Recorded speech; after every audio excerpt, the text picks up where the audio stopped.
Erev Tov, bonsoir à toutes et à tous. On est avec Midrash Yehuda Manito. Pour ceux qui nous rejoignent pour ce deuxième cours de la soirée, Chodesh Tov et Shavua Tov. C'est le troisième volet de cette série de cours avec le docteur Rav Michael Ben-Admon. Tu nous parles de la pensée d'Amado. Alors, la dernière fois, il y en a qui sont restés un peu sur leur faim. Tu nous as donné beaucoup de pistes de réflexion. Tu n'es pas allé au bout des sujets. C'était le but d'ouvrir à des sujets de réflexion. Et là, ce soir, tu veux parler d'un sujet et aller jusqu'au bout, comprendre ce que Amado voulait, quel était son avis sur le sionisme et le conflit israélo-palestinien. Bechavod Michael. Ton micro. Toda Rabba, bonsoir à tous, Chodesh Tov. Alors, j'espère ce soir ne pas vous ennuyer avec des textes, parce que j'ai eu différentes personnes qui m'ont dit qu'il y avait trop de textes la dernière fois. Alors, j'entends, bien entendu que j'entends.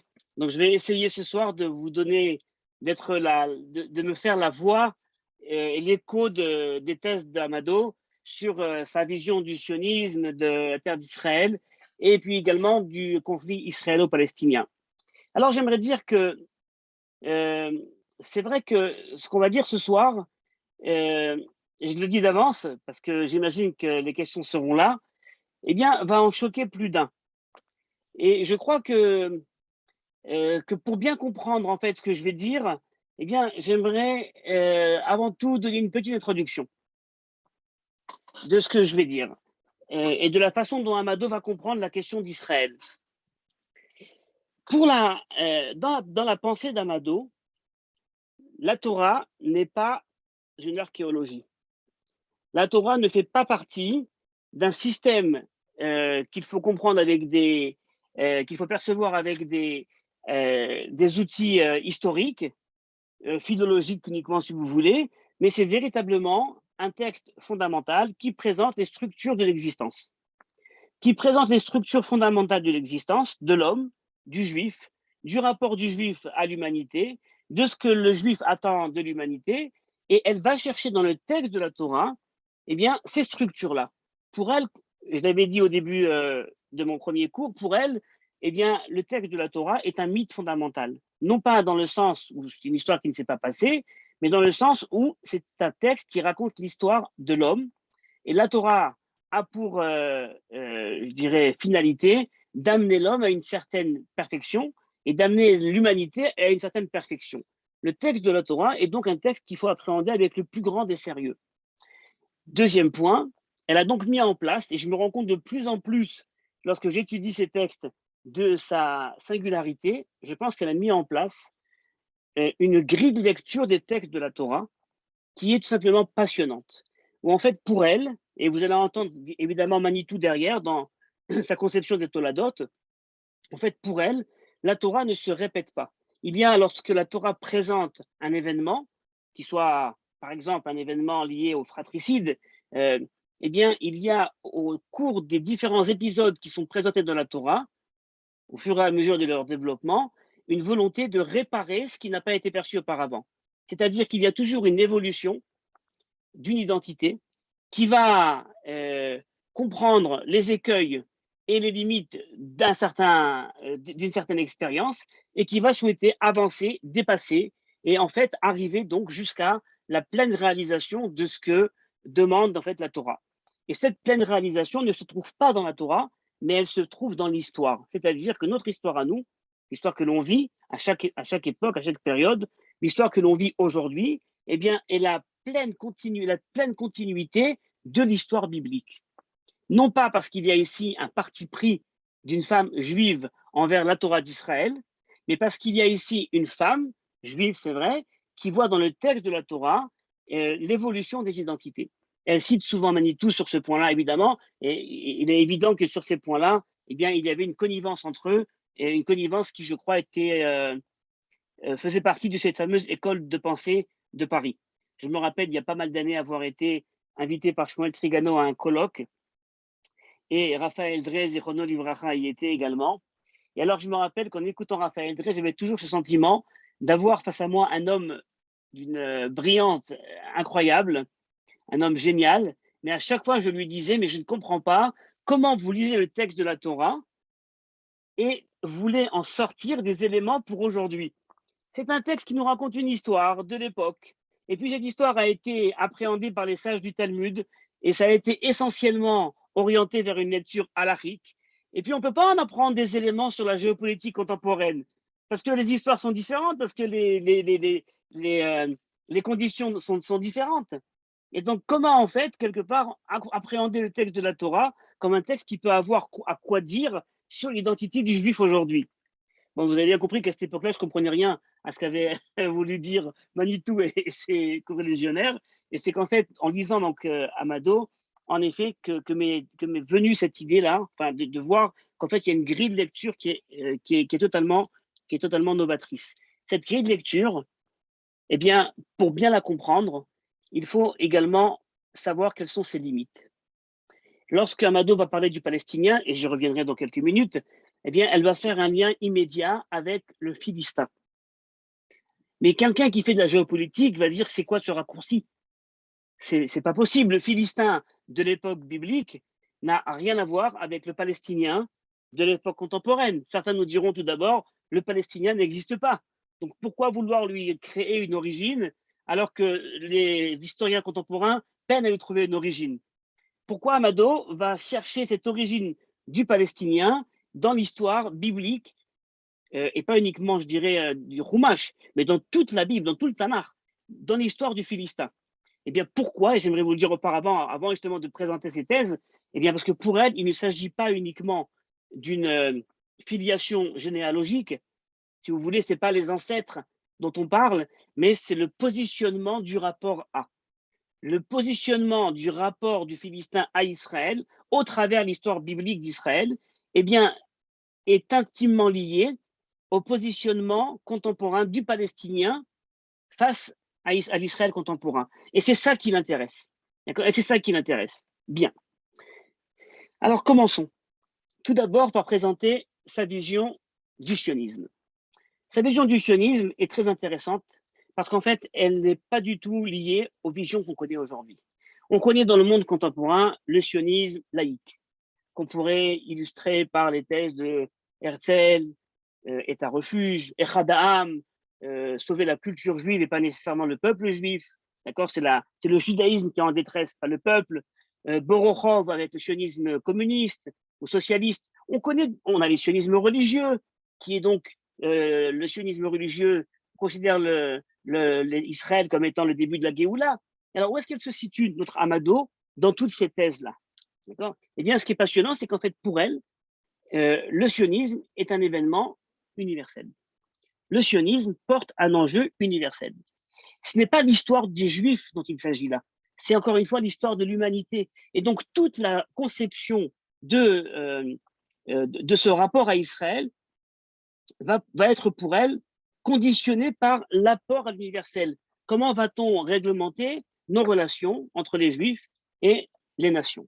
Alors, vous imaginez bien que où est-ce qu'on pourrait caser cette idéologie, cette façon de voir la chose? Elle n'appartient à aucune des idéologies qu'on connaît. Si, elle se rapproche des idéologies laïques du sionisme. Sauf que les idéologies laïques du sionisme n'ont que faire des typologies bibliques. Or, Amado ne travaille qu'en typologie biblique. Et pour elle, le texte de la Torah, c'est le texte fondamental pour parler justement de ce sionisme universel. Et donc, vous comprenez bien que les sionismes laïques ne peuvent s'entendre avec Amado.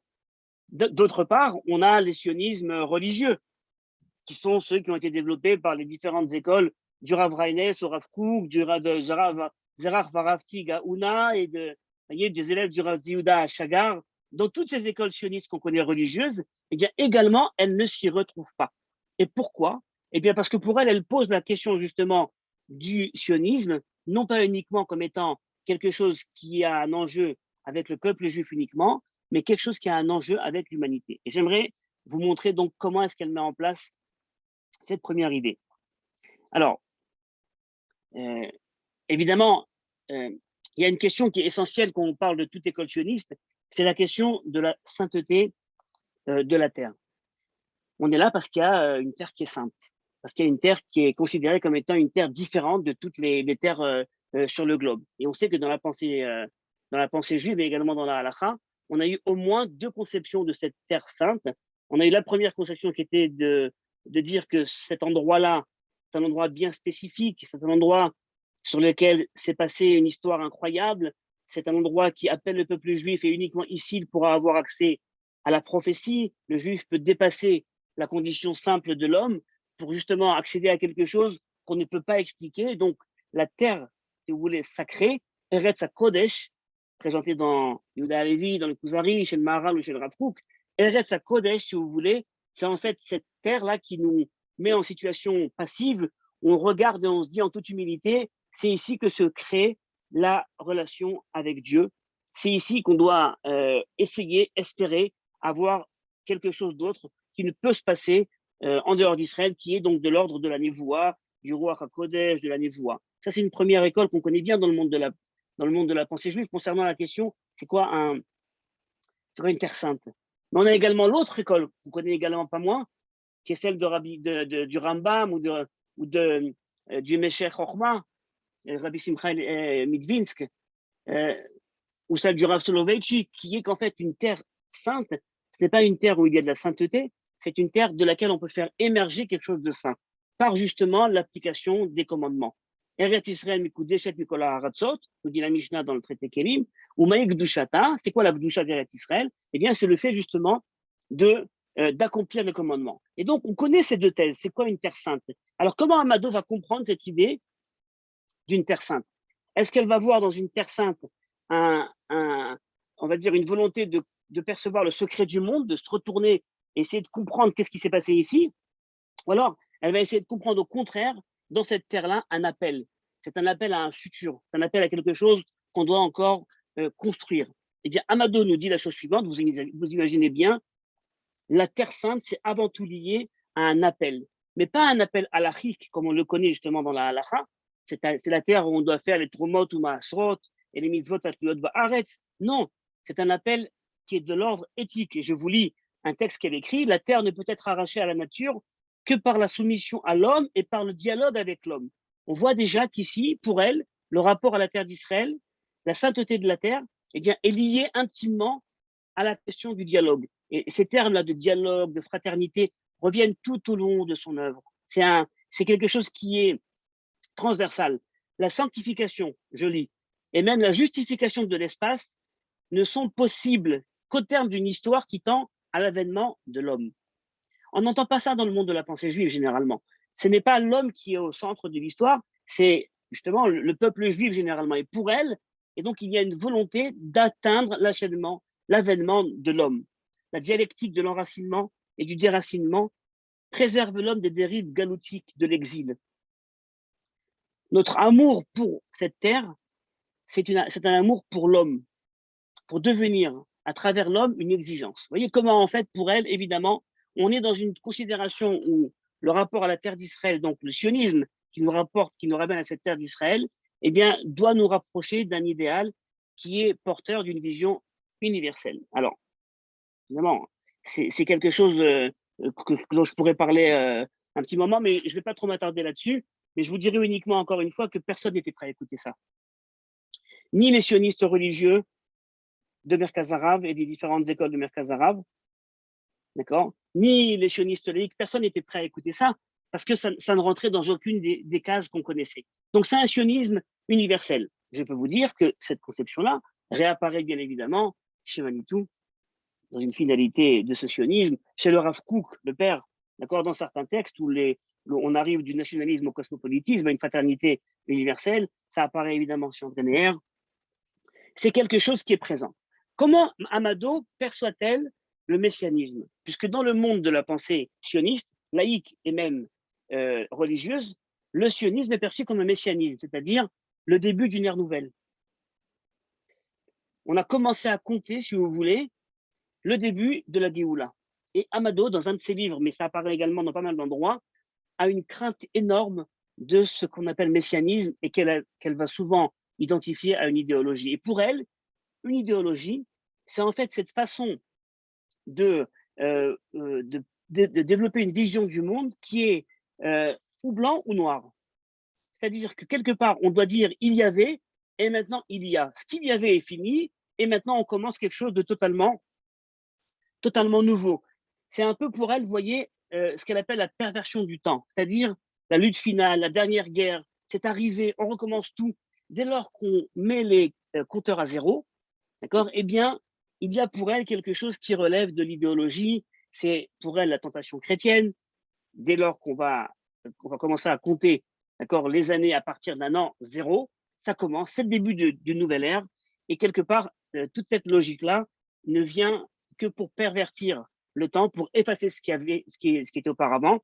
En fait, quelque part, c'est un faux messianisme. Et donc, elle a du mal, elle a du mal à définir ce sionisme-là par rapport au concept du messianisme. Elle va en parler, elle va utiliser ce mot messianisme, mais pour elle, encore une fois, c'est quelque chose qui va toujours être compris comme étant le messianisme, c'est l'homme qui va agir, qui va faire avancer les choses, qui va développer, qui va se lier à un ordre ultime. Je vous dis, c'est dans la dimension de la transcendance et de la transmission que le sionisme peut se ressourcer. Par-delà les idéologies. C'est-à-dire que le sionisme, pour elle, c'est une belle idée. D'accord. Elle peut être socialiste, elle peut être religieuse, elle peut être ce que vous voulez, mais fondamentalement, ce qu'il y a d'essentiel dans le sionisme, c'est en fait cette relation à la transcendance. D'accord. C'est cette relation d'une part à la transcendance, et c'est également la possibilité d'être relié à la terre. Le juif qui est lié à la terre. D'accord. C'est la possibilité pour elle de mettre en place enfin une nouvelle philosophie politique. Et pour ça, je pense que c'était une pensée qui était proche de celle de Shmuel Trigano. Le sionisme est avant tout la possibilité de mettre en place une nouvelle philosophie politique pour le peuple juif, quelque chose qui n'est pas uniquement dans la théorie, mais qui pourra s'intégrer réellement dans le monde des hommes. Ça, c'est donc plus ou moins, on dira, sa conception du sionisme. Est-ce qu'elle a, on va dire, consacré beaucoup de réflexion à cette idée-là? Pas énormément. D'accord. Pas énormément. C'est quelque chose qui lui sort, qui paraît évident. Elle en parle essentiellement, je dirais, en termes poétiques. D'accord. Quand vous lirez ces textes, vous allez voir tout d'un coup, elle se met à sa fenêtre et puis elle parle d'un oiseau qui revient chaque année depuis déjà des années et puis elle lui donne un nom. Et puis elle est extrêmement poétique et puis elle parle des amandiers qui sont en fleurs et puis, vous voyez, elle a une vision extrêmement romantique de son rapport à Israël. Et je dirais que c'est, même pour moi, encore pour nous tous en vérité, eh ben c'est très, comment on dit, Merahanen.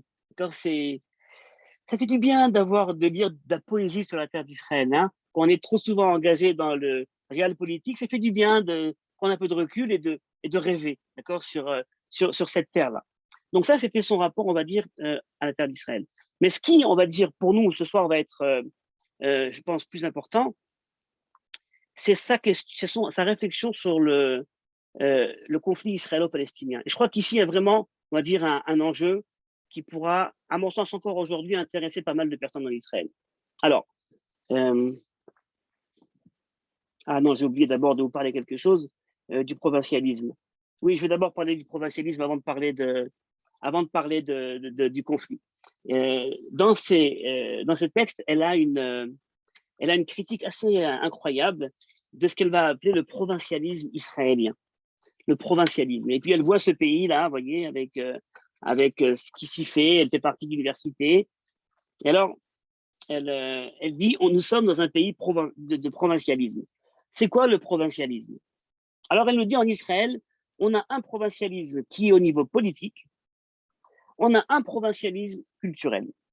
Et évidemment, elle le combat. C'est quoi le provincialisme? Avant tout, le provincialisme, c'est en fait de croire que ce qui se fait à l'étranger, eh bien, c'est toujours mieux que ce qui se fait sur place. C'est en fait de se considérer comme étant une province du Grand Empire. Et elle voit justement dans cette façon de l'Israélien de se percevoir et de toujours vouloir être à la droite des grands empires, eh bien, elle voit en cela non pas une grandeur, une volonté de se mettre en place sur la scène de l'histoire, mais elle voit en ça un manque d'identité personnelle. On a dit, on a ici l'occasion de développer une identité singulière au peuple juif sur la terre d'Israël, et à la place de cela, qu'est-ce qu'on fait? Eh bien, on va vouloir copier, d'accord, l'américanisme, on va vouloir copier ce qui se fait dans les grandes capitales du monde. Ça, c'est du provincialisme. Alors, elle nous parle donc de ce provincialisme qui est un provincialisme politique, d'accord. Alors, c'est quoi ce pronationalisme politique? C'est bien tout simplement de vouloir tout d'abord au niveau politique adhérer aux thèses des pays de l'Occident concernant le conflit israélo-palestinien. Et la fameuse phrase reviendra, le juif croit toujours qu'être objectif, c'est adopter la subjectivité de son ennemi. Et donc pour ça, elle va évidemment être très virulente envers le provincialisme israélien au niveau politique, d'accord, de vouloir justement adhérer aux thèses de l'Europe ou des Américains concernant le conflit israélo-palestinien.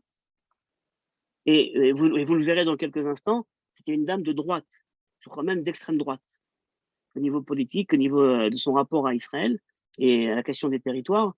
Et pourtant, vous allez voir paradoxalement, avec une vision éthique, universelle, de fraternité incroyable envers les Arabes.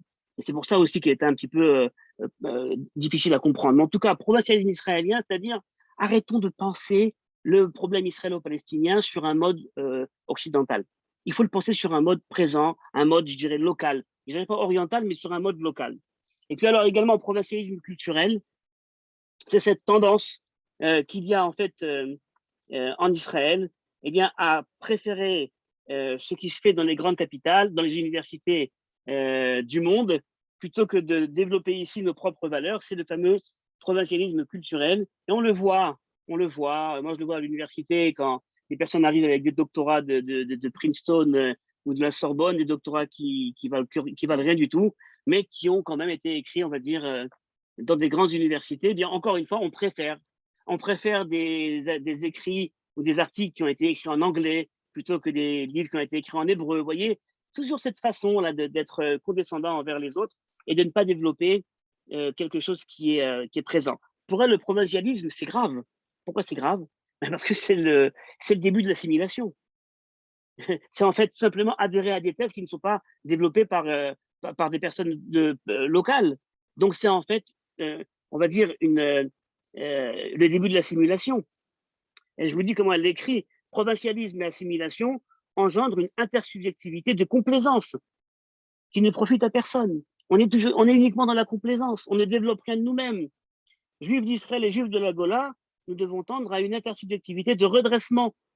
D'accord, évidemment, ces mots reviennent souvent. D'accord, la complaisance est mortelle. La complaisance est mortelle. Ne nous laissons pas atteindre par cette complaisance. Bien. Donc, c'était uniquement ce petit point donc, sur cette idée-là donc de provincialisme. Moi, je l'entends souvent, cette critique, de provincialisme. Elle me revient souvent comme ça dans la réalité de tous les jours. Mais enfin, sa vision du conflit israélo-palestinien a été développée, et je vous les conseille fortement, dans 2 petits livres. Son premier livre qui a été écrit en 69, je crois, en 69, c'est un petit livre, un petit feuillet 68, Isaac, gardien de son frère. Un livre qui a été épuisé aujourd'hui, Si vous l'avez, il coûte beaucoup d'argent, donc conservez-le précieusement. Isaac, gardien de son frère, 68. Et ensuite, en 79, la 11e épreuve d'Abraham. Et donc là, c'est véritablement sur un essai sur le qui s'appelle donc Ou de la fraternité. C'est un essai entier sur la question palestinienne. Et là, je vais essayer de vous décrire la démarche qu'elle a, d'accord, dans ces textes-là. Première chose, je vais vous décrire en fait cette démarche et je vais essayer de suivre son plan justement pour être fidèle à sa pensée.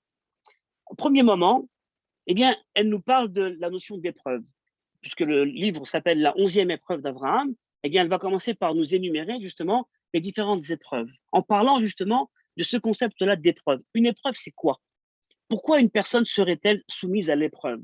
Eh bien, c'est justement parce qu'il y a non pas un caprice divin de vouloir mettre une embûche à un patriarche ou à une personne, et puis de regarder ou trébucher ou avancer.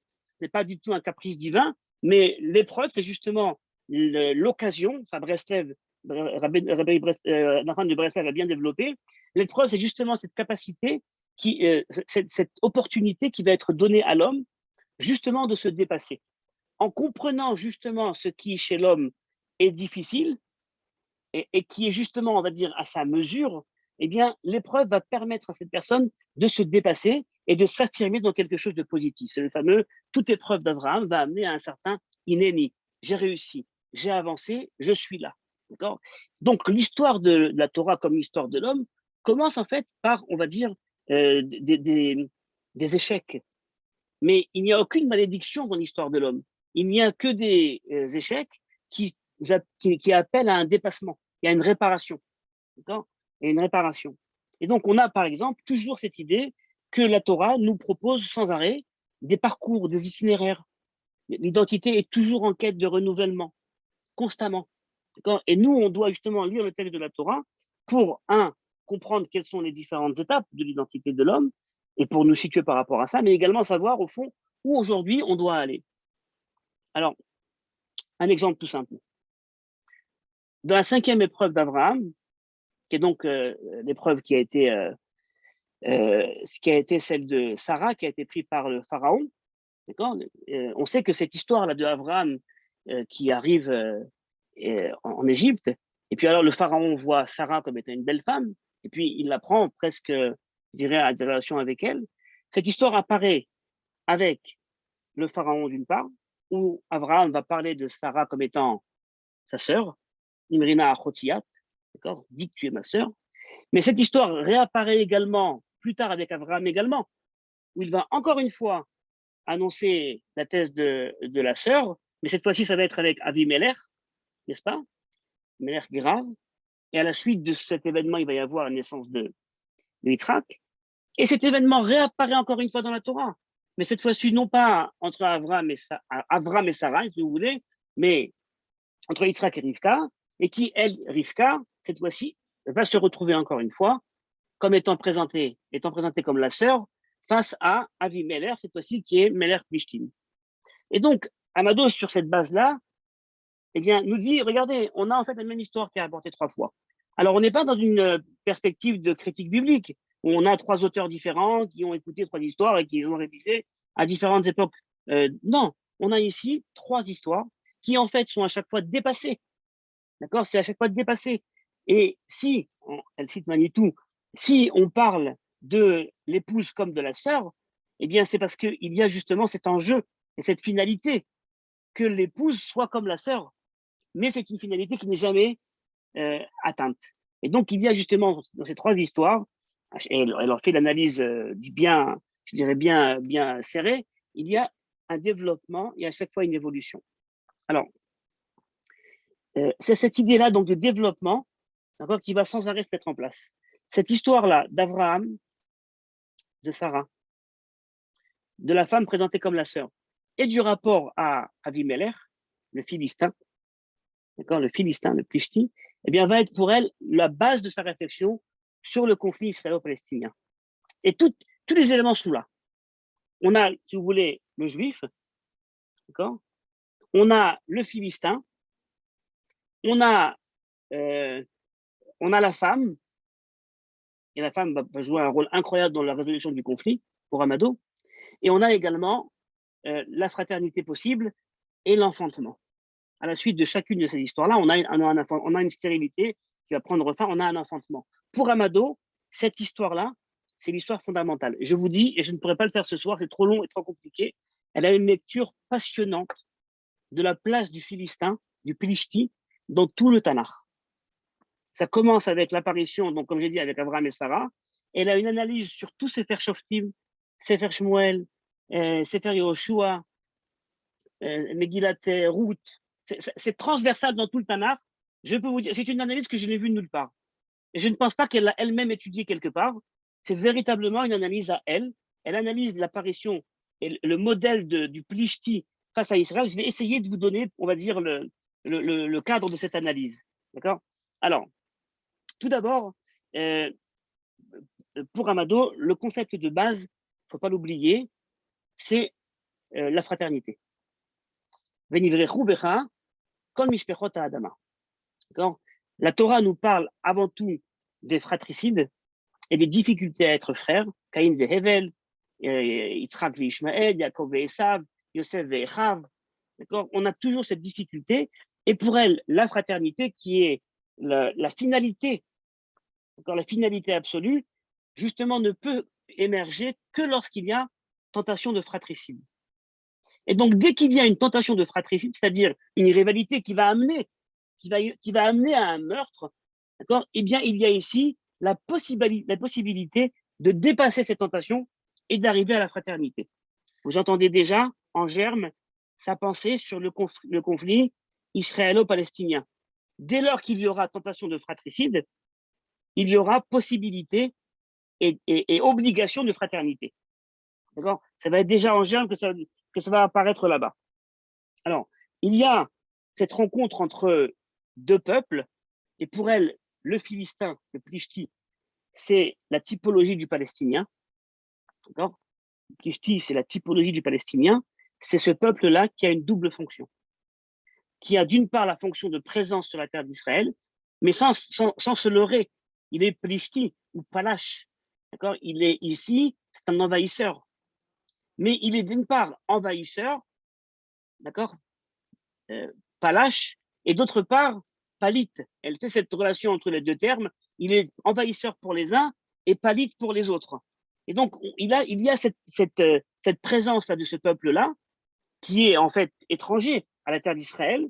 Et n'allons pas nous tromper. Dans la conscience biblique, la terre d'Israël appartient à Yitzhak. Il n'y a pas d'ambivalence. La terre d'Israël a été donnée à Yitzhak et pas à Ishmaël. Il y a dans la conscience biblique la pleine compréhension que la finalité, c'est la fraternité entre Yitzhak et Ishmaël. Elle le développe avec les Midrashim. La finalité, c'est pas de rester dans un conflit. C'est ou toi ou moi. C'est ou je te tue ou tu me tues en fin de l'histoire. D'accord? C'est d'arriver à cette résolution du conflit entre Yitzhak et Ishmaël. Alors, dans les termes, dans l'histoire biblique, qui sont arrivés à l'enterrement d'Abraham ensemble, d'accord, et dans le Midrash, il y a tout un développement. Qu'est-ce qui s'est passé? Qu'est-ce qui s'est dit exactement là-bas? En tout cas, pour elle, c'est évident. Un, la terre d'Israël a été donnée à Yitzhak. Deuxième point, la fraternité entre Yitzhak et Ishmaël, c'est la clé de l'histoire. C'est la clé de l'histoire. Et donc ça, c'est, on va dire, les premiers points qui sont là. Troisième point, et ça, elle le prend du Zohar et également du Coran, les Béné Ishmaël ont un droit sur la terre d'Israël du fait de la Mila. Et ont ce droit de résidence en terre d'Israël tant que les Béné Israël n'y sont pas. Et ensuite, lorsqu'ils reviennent, eh bien, les Béné Ishmaël doivent laisser au peuple d'Israël la place et revenir sur la terre d'Israël. Ça, c'est les trois, on va dire, piliers fondamentaux pour elle. Donc, des piliers, on va dire, qui sont assez classiques. D'accord? Dans la pensée d'un sionisme religieux, c'est assez classique. D'accord? Peut-être pas le deuxième élément. La terre d'Israël appartient au peuple juif, ça c'est classique. Le deuxième élément, on doit arriver à une fraternité, ça c'est un peu moins classique. D'accord? On est plutôt dans un paradigme de conflit et une résolution de conflit qui va arriver à une hiérarchie. D'accord? C'est ou nous ou eux. Or là, justement, elle pense qu'on doit arriver à une fraternité. Et troisième point, ils ont un droit de résidence en terre d'Israël, on ne peut pas leur enlever. Et le Coran également le dit, donc que ce droit-là est présent jusqu'à l'arrivée des Juifs. Alors, elle commence à réfléchir et elle nous dit, mais qui sont ces Palestiniens? C'est vrai, j'en parle avec la typologie du Philistin, mais concrètement, qui sont-ils ces gens-là? Est-ce que c'est uniquement un peuple malheureux qui s'est retrouvé ici, une ethnie, les Bédouins, qui se sont retrouvés malheureusement dans un conflit local? Qui sont-ils ces Palestiniens? Eh bien, elle nous dit, ce sont des personnes avant tout qui sont instrumentalisées par l'Occident. Ils sont instrumentalisés par l'Occident, c'est-à-dire que quelque part, en fait, ils n'ont pas décidé de leur identité, mais se sont laissés berner par l'Occident qui, au lendemain d'Auschwitz, avait besoin de retrouver, on va dire, la face et a trouvé ces personnes-là pour dire, voyez, les Juifs qui, eux, ont été victimes quelque part, sont également capables d'être aujourd'hui des bourreaux. C'est le fameux retour du refoulé. Et quelque part, ils ont été transformés en réfugiés du Juif, d'accord, pour justement donner aux Juifs l'idée que, eh bien, eux-mêmes sont dans une position qui pourrait les mettre en tant que bourreaux. Donc, quelque part, elle dit, les Palestiniens sont avant tout un peuple instrumentalisé.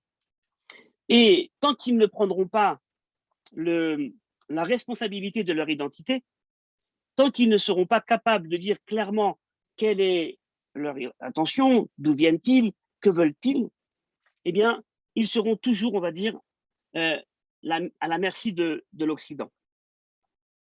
On a besoin toujours de trouver, on va dire, l'Occident a toujours besoin de trouver le Juif Et l'Occident, on va dire, ne perd pas de vision, ne perd pas de vue que le juif doit rester victime. D'accord? Le juif doit rester victime. Alors, elle analyse le discours palestinien. Et aujourd'hui, ça nous paraît évident. Mais à l'époque, ce n'est pas du tout évident. Elle appelle ça le palestinisme. C'est quoi le palestinisme?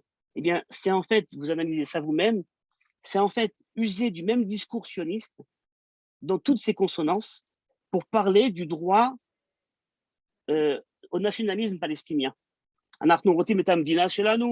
D'accord? C'est les mêmes termes exactement, le rapport au sol, le romantisme, le nativisme, toutes ces idées-là, elle dit on est face à un discours qui n'a rien, comme dirait le langage de la Kabbale, il n'a rien d'inhérent en soi.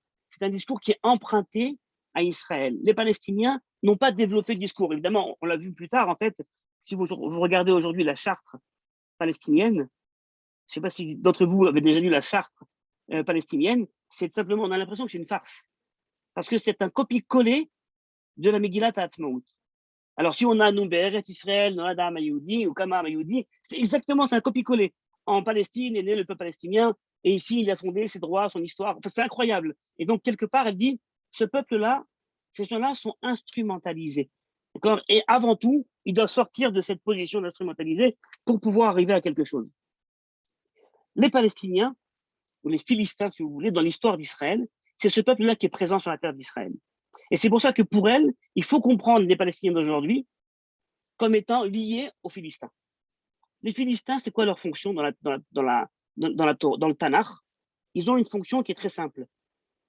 Lorsque le peuple d'Israël est infidèle à la parole de Dieu, eh bien, ils sont là pour les éprouver. Et l'analyse constante. D'accord? C'est une constante. Ça apparaît à l'époque des Shoftim, ça apparaît à l'époque de Gidon, de Iftar. C'est une constante.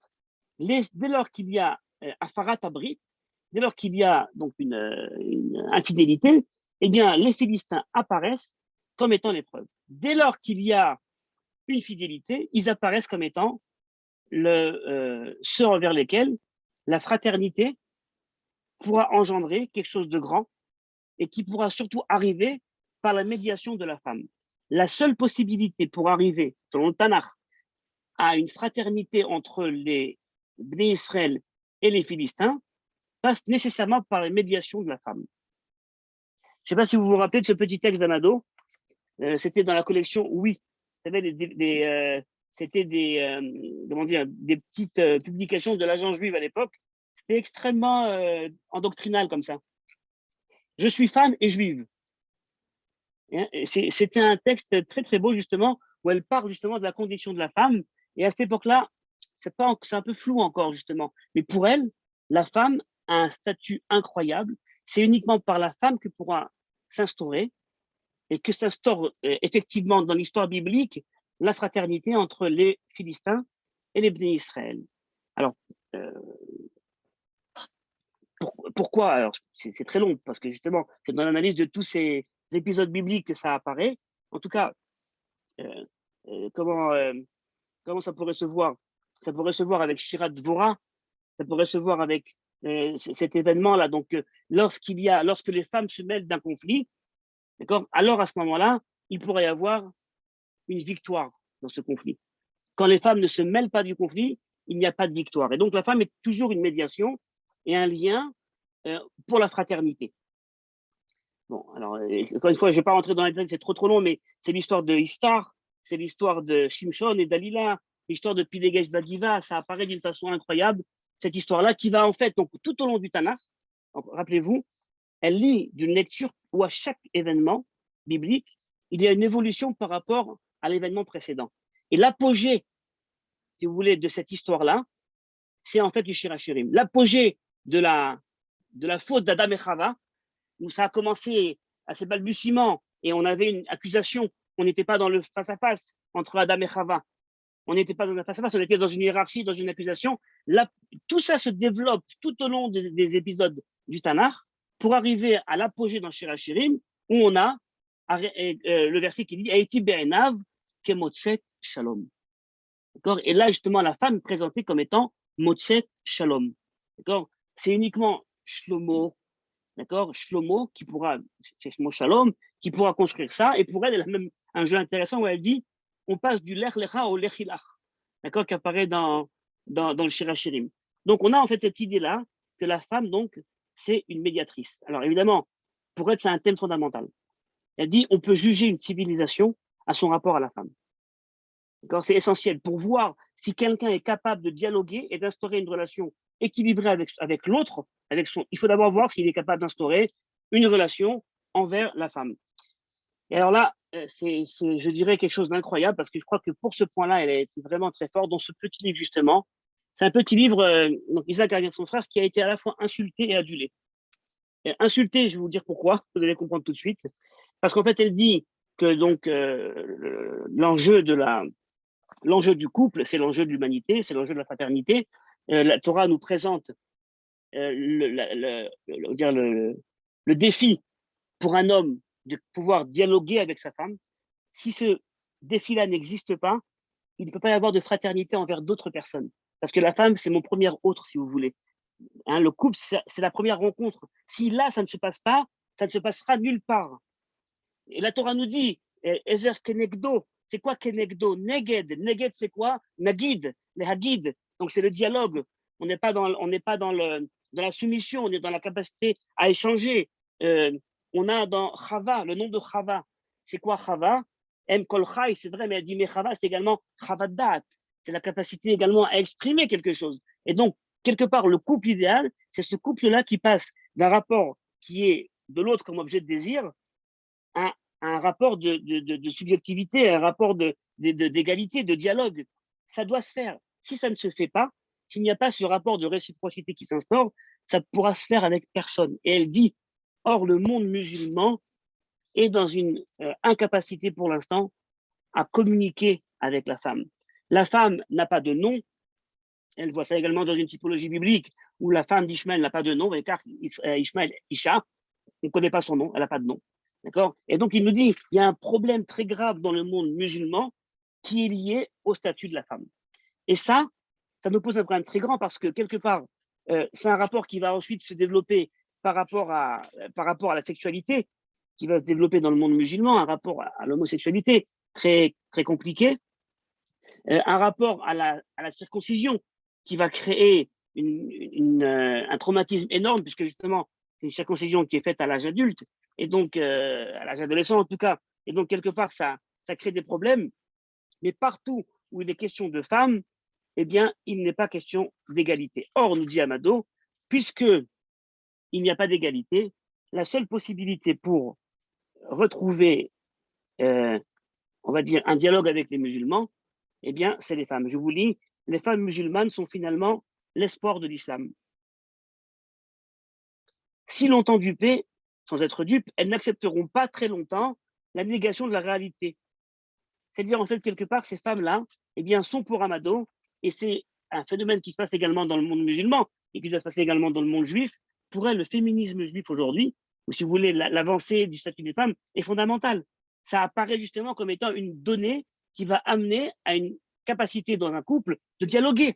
Et si cette capacité se fait et dans le monde musulman et dans le monde juif, eh bien, il y aura plus de capacité ensuite à discuter les uns avec les autres.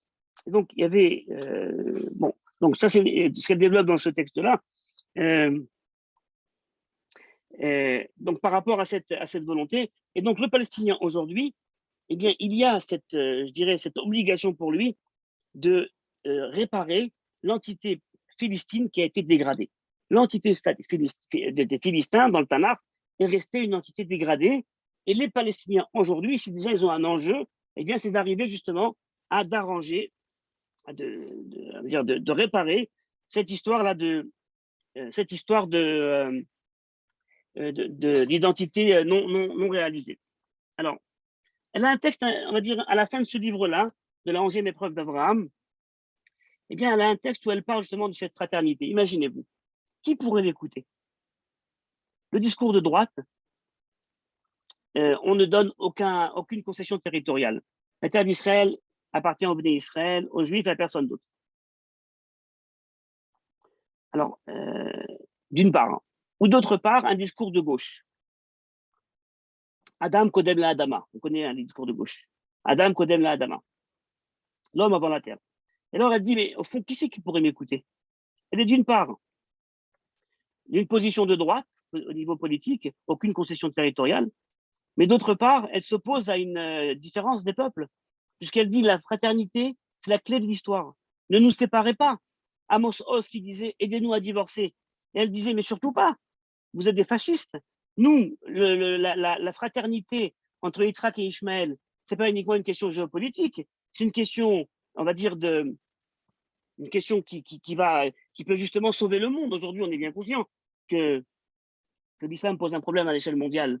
Et donc, quelque part, imposer ou arriver à intégrer une fraternité entre Yitzhak et Ishmaël, c'est un enjeu, on va dire, mondial. Et donc, elle dit, ne nous séparez pas. En nous séparant, on n'arrivera pas à cette fraternité.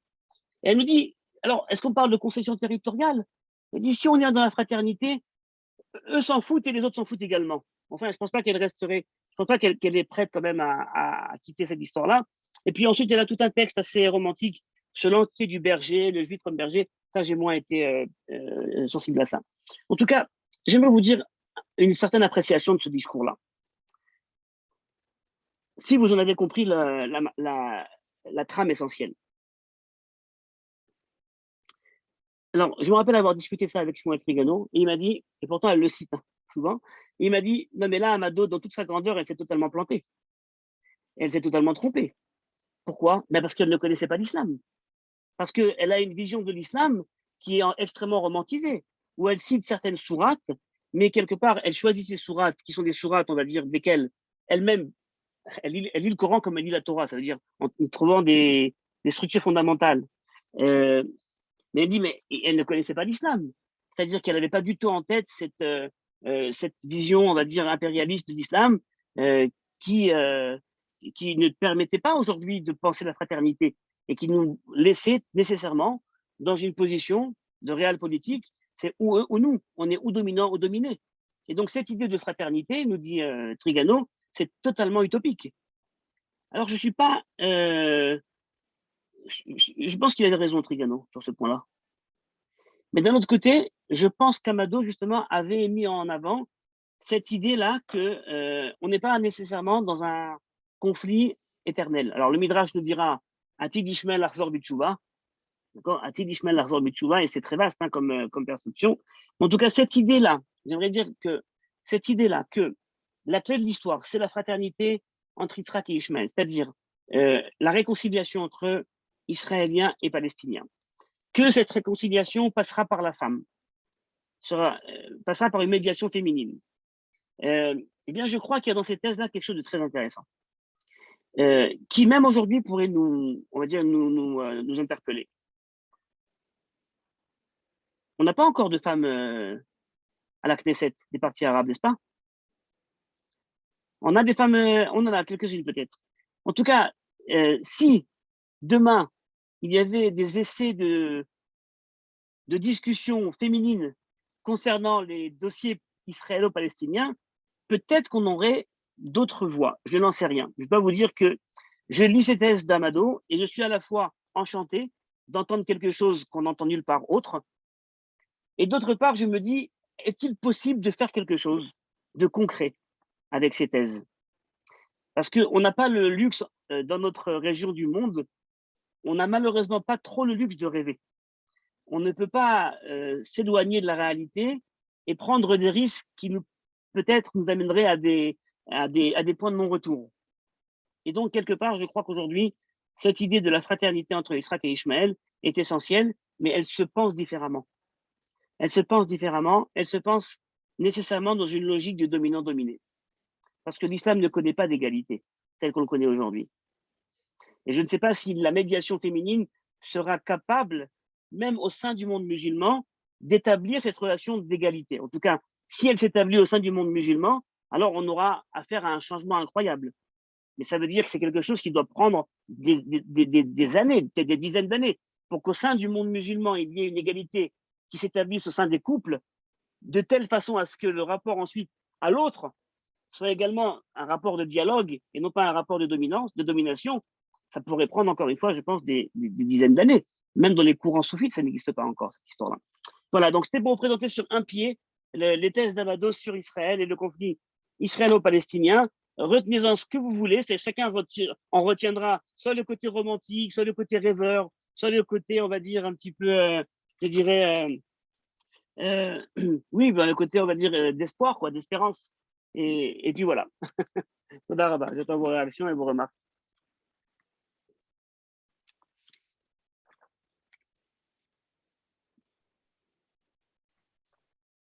Toda Rabba, Michael. Tu m'entends là? Oui. Je voulais dire, quand elle dit que les Palestiniens, c'est la suite des Philistines, il y a justement ce problème de l'islam. C'est-à-dire que les Philistines, ils n'étaient pas musulmans. Et donc, c'est peut-être ça qui est le problème de sa thèse. Parce que même si on regarde les conflits entre les Arabes et les Juifs en Palestine, même si au début on peut croire que c'était que du nationalisme, en fait, pas tellement. Si on regarde de près, c'était déjà musulman. Voilà. Est-ce que c'est pas ça le défaut de non, alors elle en parle. Elle dit justement que aujourd'hui le Palestinien est passé par Ismaël, c'est-à-dire il est musulman. Mais elle en parle justement, elle, sur un mode positif, c'est-à-dire la circoncision, le droit à la terre, la réparation de l'identité philistine, peut-être païenne, en un monothéisme. C'est-à-dire qu'elle ne voit pas, en fait, je dirais, ce que nous, aujourd'hui, nous apparaît comme quelque chose d'évident, c'est-à-dire le problème de l'islam par rapport à la conquête de la terre d'Israël par les Juifs, quoi. Elle n'en parle pas une seconde. Elle parle, évidemment, elle allusionne au fait de dire qu'elle ne comprend pas pourquoi est-ce que le Palestinien, c'est le seul réfugié du monde qui reste réfugié pendant tellement longtemps. Et elle ne comprend pas non plus pourquoi la revendication palestinienne n'est que sur l'État d'Israël aujourd'hui, alors qu'il devrait l'être en fait également sur la Syrie, la Jordanie, voyez, les pays qui faisaient partie de la Palestine mandataire avant le partage. Donc, elle a une dimension je dirais, de géopolitique, mais je crois en fait que foncièrement, et j'aime beaucoup cette thèse, hein, mais je crois que foncièrement, l'interprétation biblique du conflit lui fait oublier on va dire la réalité géopolitique, quoi, simplement. Et l'histoire, elle n'est pas historienne, on voit bien qu'elle n'est pas historienne. Par exemple, on voit nulle part dans ses propos, on va dire, une analyse du statut du juif en terre d'islam. Nulle part. Elle reste uniquement, on va dire, dans une sorte d'idée, on va dire, assez utopique d'un islam qui pourrait prôner la paix très simplement. C'est assez compliqué pour ça. Il y a d'autres questions? Daniel? On n'entend pas.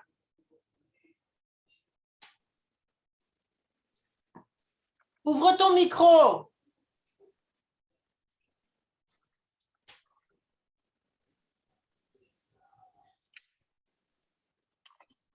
Alors, j'ai l'impression que tous les micros sont fermés, c'est un problème. Attends, je vais peut-être appeler. Ah. Qu'est-ce qui se passe? Alors, attendez, il faut que j'appelle il faut que j'appelle Johan. 2 minutes, je m'excuse.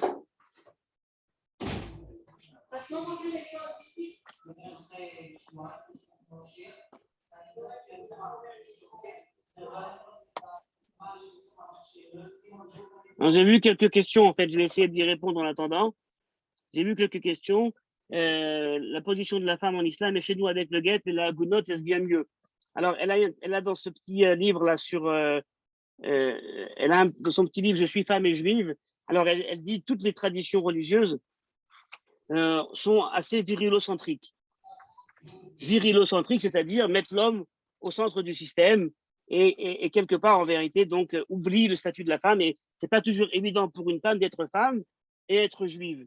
Et elle dit, on a également nous-mêmes nos problèmes dans notre société juive.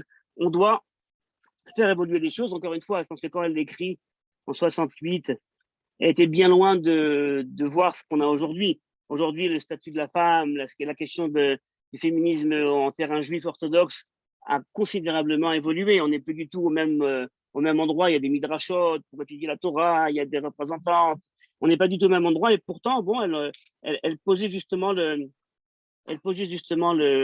problème. Donc, elle était consciente de tout ça, évidemment, mais ce n'était pas une halachiste. Elle ne travaillait pas en terrain halachiste.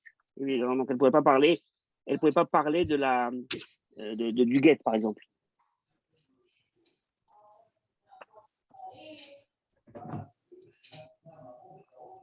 Je suis désolée, mais Johan ne me répond pas et je lui ai écrit, je ne sais pas s'il a vu. Ah bon? Non, mais ce que je voulais dire, ce que je trouve magnifique chez Amado, c'est quand elle dit que le rapport à la femme, c'est le rapport à l'autre. Et c'est de ce rapport-là, à partir de ce rapport, qu'on peut juger un peuple et comment ce peuple-là va se comporter avec les autres. Et c'est pour ça qu'elle dit que les musulmans, ils ont des problèmes avec nous parce qu'ils ont des problèmes avec leurs femmes. Et je trouve ça magnifique. Alors, elle le prend de Marx, évidemment, mais elle développe ça d'une façon très, très sérieuse. Hein. Et pour elle, justement, quand elle dit que les femmes sont l'espoir de l'islam, ce n'est pas une blague. Hein. Elle est véritablement persuadée de cela. Alors, ce petit livre-là, je vous ai dit, il a été certaines fois apprécié par certains comme étant un chef-d'œuvre. J'ai entendu des islamologues dire tout y a été dit. Tout y est écrit sur la question. On a tout dit, elle a tout dit là-bas, et d'autres l'ont insulté. Donc, parce que je peux vous dire qu'elle a des propos certaines fois assez durs envers les musulmans. Et donc, mais c'est un livre très intéressant, un petit livre avec des intuitions. Ce qui est passionnant chez Amado, au-delà des analyses qu'elle peut donner, ce sont ses intuitions. Elle a des intuitions géniales. Elle a des intuitions géniales et des fois, elle les explicite. Et des fois, il faut lire une phrase, s'arrêter et puis la réfléchir, la retrouver, la reprendre. Mais elle a véritablement, je crois, elle foisonne d'intuitions géniales, cette dame. Et je pense que toute personne qui l'a connue, justement, se rappelle d'une dame qui était à la fois, on va dire, coquette, bizarre sur certains points, mais toujours, on va dire, capable de parler des choses de ce monde de façon extrêmement légère, mais avec un côté incroyablement génial. Alors, on n'entend pas, les micros sont fermés, c'est dommage. Hein. C'est dommage, j'aimerais bien entendre des personnes. Hein. J'entends Myriam Gross, qui de ce que j'avais entendu, elle était souvent chez vous le vendredi soir. Mais attendez, on va ouvrir les micros parce qu'on n'entend pas. Il faudrait ouvrir les micros, c'est dommage. Je ne sais pas ce qui se passe. Est-ce que moi j'ai une possibilité d'ouvrir les micros? Je ne crois pas. Hein. Non, moi j'ai pas la possibilité d'ouvrir le micro. Il ne me répond pas, je ne sais pas. Mais bon, je voudrais juste. Essayez maintenant, voir. Essayez maintenant, peut-être que. Ouais! Ah voilà, c'est bon. Voilà, c'est bon. Alors, allez-y, Myriam Gross. Mais je voulais dire que l'actualité nous montre que d'abord, le peuple palestinien n'avait jamais l'indépendance, vraiment. Il n'y a jamais eu vraiment une autorité palestinienne et ils ne se sont jamais révoltés contre les Anglais ou contre les Turcs. Et deuxièmement, maintenant, nous avons des relations avec certains pays arabes. Est-ce que ça passait par des femmes? Je ne crois pas. C'est vrai, tout à fait. Donc, et puis également, je pense qu'on pourrait dire, est-ce que véritablement le Palestinien est uniquement instrumentalisé par l'Occident? Ça, je crois volontiers. Voilà. Absolument. Voilà. Bon, mais il est devenu. Mais en tous les cas, il faut être optimiste parce que nous avons des relations maintenant avec les Arabes, les musulmans. Voilà. Allez-y, oui. Oui, je voudrais revenir sur le principe de provincialisme. C'est très, très important. Je crois que c'est vraiment une idée tout à fait vraiment personnelle d'Amado. Et c'est vrai pour les Israéliens, pour nous, aujourd'hui, on est exactement dans cette trame. Et aussi pour les Palestiniens. Ils sont exactement dans ce chose, c'est-à-dire qu'on stimule la civilisation occidentale au lieu de chercher notre propre identité. Oui, je vous ai dit la dernière fois que j'avais été invité par le Noir Oved Ben Omed. donc les mouvements du Shomer Hatzair, pour parler d'Amado. Et alors, je me suis dit, en fait, ces personnes-là qui viennent d'un monde donc extrêmement laïque et qui ont un regard sur Israël qui est totalement laïque, aujourd'hui, donc, cherchent de la spiritualité. Et ce qui est très intéressant, c'est que lorsque je leur ai parlé d'Amado, alors, ils ont entendu cette idée de fraternité entre Yitzhak et Ishmaël, et ça les a, on va dire, encensés. Maintenant, que ça soit pour nous, au niveau de la réalisation de cette idée, possible ou pas possible, utopique ou pas utopique, ce qui est sûr, c'est que voilà, on a un groupe d'Israéliens déconnectés a priori des racines juives, qui trouvent justement toute une pensée qui est pétrie à on va dire, à la Bible, au Tanakh, pour justement continuer à espérer à une paix, à une fraternité. Et bien, je trouve que c'est déjà un élément qu'Amado pourrait amener. Peut-être qu'elle arrive justement à un moment où, plutôt que d'être acceptée par le camp des Juifs de droite en Israël, qui ont peut-être du mal à l'entendre justement, eh bien, elle pourrait justement arriver dans le camp de la gauche pour introduire toute une réflexion basée sur le Tanakh. C'est très intéressant ces évolutions. Oui, bonsoir. Merci beaucoup. Énormément de choses à dire. D'ailleurs, une cousine, Zéphoroni Lavracha, était une grande amie de Amado Varafi, Denise Veller, je ne sais pas si vous avez entendu son nom, mais très, très grande amie. Et donc, beaucoup de choses à dire. Je vais donner que les titres parce que pour développer, ça serait beaucoup trop long.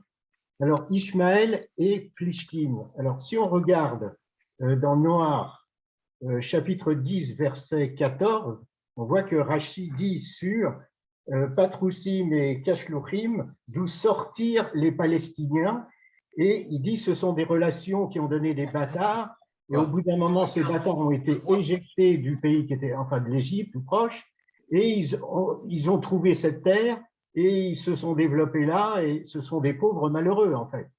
Et je ne vois pas vraiment la relation avec Ishmaël, l'Ishmaël biblique, qui lui, effectivement, a fait Teshuvah à la mort d'Abraham, et qui maintenant, dans le monde musulman, n'est plus qu'une petite minorité, mais une petite minorité qui est l'espoir de notre entente avec eux, puisqu'il est mort comme juste, c'est assez extraordinaire. Ensuite, Manitou disait que les Arabes, effectivement, grâce à la circoncision, qui n'est pas faite comme la nôtre, puisqu'il n'y a pas la priya, ils avaient 14 siècles comment dirais-je, de gloire, de présence sur la terre d'Israël, mais qu'après, c'était terminé, que ça descendait. Encore un titre, le problème avec les femmes. En fait, il y a deux civilisations en dehors d'Israël qui ont des problèmes avec les femmes. On sait aussi, d'après ce que j'ai étudié, que Ismaël a un problème, il ne veut la femme que comme mère, alors que Esav ne veut la femme que comme épouse avec qui l'on sort, etc. Donc, tout ça, ce sont évidemment plein de développements possibles. Et je vais vous dire merci beaucoup pour vos remarques. Le passage des Philistins, des Plishtim aux Palestiniens, je dois dire également, demande à être retravaillé dans la pensée d'Amado. Parce qu'il y a quelque chose qui, on va dire, qui manque à un moment, j'ai l'impression. C'est vrai que dans la typologie biblique qu'elle met en place, ils sont là pour éprouver Israël lorsqu'il y a infidélité. Et donc, quelque part, ils sont notre garant de notre droit sur Israël. Vous comprenez? C'est très intéressant comme idée, hein. Mais quelque part, ça nous met en porte-à-faux parce que ça veut dire que ce n'est qu'à nous à nous comporter de façon morale envers les Palestiniens aujourd'hui. Et à ce moment-là, on aura le droit religieux à la terre d'Israël. Quoi, il n'y a pas de réciprocité ici? Alors elle part de cette réciprocité, elle parle justement de cette idée, et j'en ai marre d'entendre les gens qui nous parlent du palestinien ou de l'arabe comme n'ayant pas d'identité, comme n'ayant pas comment dire, comme n'ayant pas de façon de se définir lui-même. Il est soit malheureux, soit victime, soit... Non, ça suffit. L'arabe, il écrit, l'arabe est un homme à part entière. Et s'il faute, s'il tombe, il faut le condamner. Et la condamnation, justement, fait partie de cette prise en considération sérieuse. Mais c'est vrai que cette idée-là, on va dire, est un peu problématique. Concernant le droit des Arabes à la terre d'Israël, donc c'est un texte du Zohar hein, qui dit ça, à la fin de Parashat Mishpatim, qui a été interprété par différents dans Manitou. Et par rapport donc, au statut de la femme, je vous rejoins, oui. Encore une fois, je n'ai pas donné un dixième de la complexité de son analyse sur la place des Plishtim dans le Tanakh. Lisez-le, c'est passionnant. On pourrait en faire une étude sur un an, en prenant l'étude de chaque événement dans le Tanakh et voir comment elle lit ces parachiotes-là du Tanakh. C'est tout simplement passionnant. Oui, il y a en fait deux peuples qui ont traversé l'histoire, parce qu'on dit Israël, le miracle d'Israël, c'est d'avoir traversé l'histoire, alors que les autres civilisations qui l'ont embêté sont même plus dans les musées. Mais par contre, les Palestiniens, eux, ils ont aussi traversé l'histoire. Ils sont toujours à mes côtés et disent les sources jusqu'à la délivrance finale. C'est-à-dire qu'ils sont là, d'une certaine façon, elle a raison, d'après ce que j'ai compris, pour être une espèce d'aiguillon qui nous pousse vers le besoin d'aller vers une délivrance. Alors oui, mais d'un autre côté, elle sait très bien que le peuple palestinien n'a pas d'histoire. Et le peuple palestinien qu'on connaît aujourd'hui, c'est une partie de personnes qui sont arrivées de Syrie, d'Égypte, et des Bédouins qui étaient là, où il n'y avait pas vraiment d'identité palestinienne locale. Enfin, quoi qu'on en dise, c'est assez difficile de développer une identité palestinienne et d'y voir un peuple avec une histoire. Mais justement, elle veut dépasser cette dimension, je dirais, biologique du peuple pour dire c'est une typologie qui est celle du Philistin. Ils sont en terre d'Israël et on a un rapport avec eux, comment on fait? D'accord? Mais quelque part, c'est beau, mais c'est faible. D'accord? Parce qu'il y a autre chose, encore une fois, dans cette identité aujourd'hui palestinienne, revendiquée palestinienne. D'accord? Certaines fois, à l'époque, ils se disaient nous sommes les descendants des Plishtim. Oui, sauf que les Plishtim, c'est avec un P. Les Palestiniens ne savent pas dire le P. D'accord? C'est Plishtim. Après, aujourd'hui, ils disent on est les descendants des Knaanim, des Cananéens. Donc, on ne peut pas travailler sur une généalogie des Palestiniens. Ça ne peut pas marcher. Donc, la volonté d'Amado de travailler sur une typologie biblique de peuples présents en Israël et des relations que les Bnei Israël ont face aux peuplades présentes, c'est une possibilité. D'accord? Est-ce que ça colle absolument avec la géopolitique contemporaine palestinienne? Je ne crois pas. Si je me permets de parler de l'instrumentalisation dont elle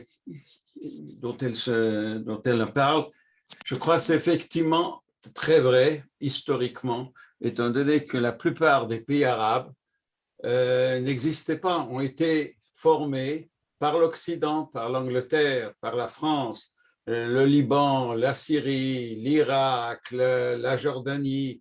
Tous ces pays ont été des instruments des Occidentaux et ils sont devenus des peuples qui n'ont aucune histoire.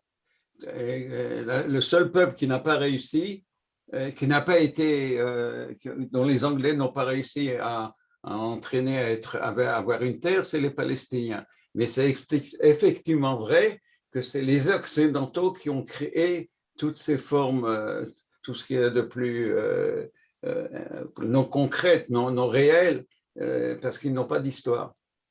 Et donc, si elle avance cette thèse, elle a entièrement raison.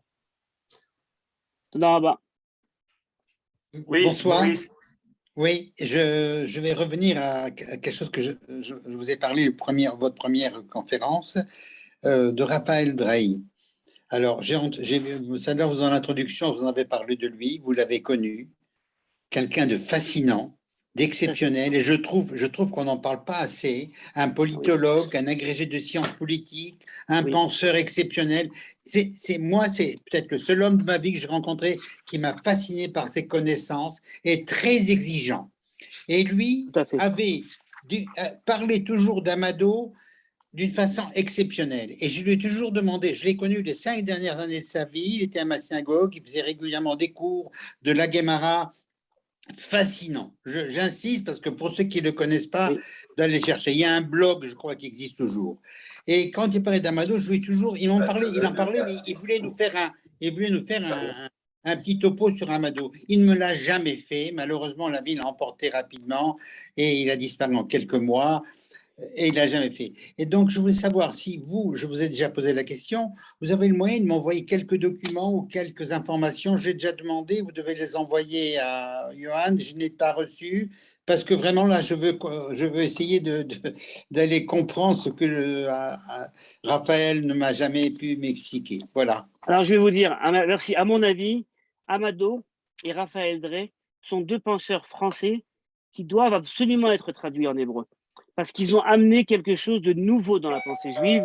Ils ont une pensée complexe. J'aimerais vous lire à la page 63 de ce petit livre, donc, qui a été écrit en 68, une phrase.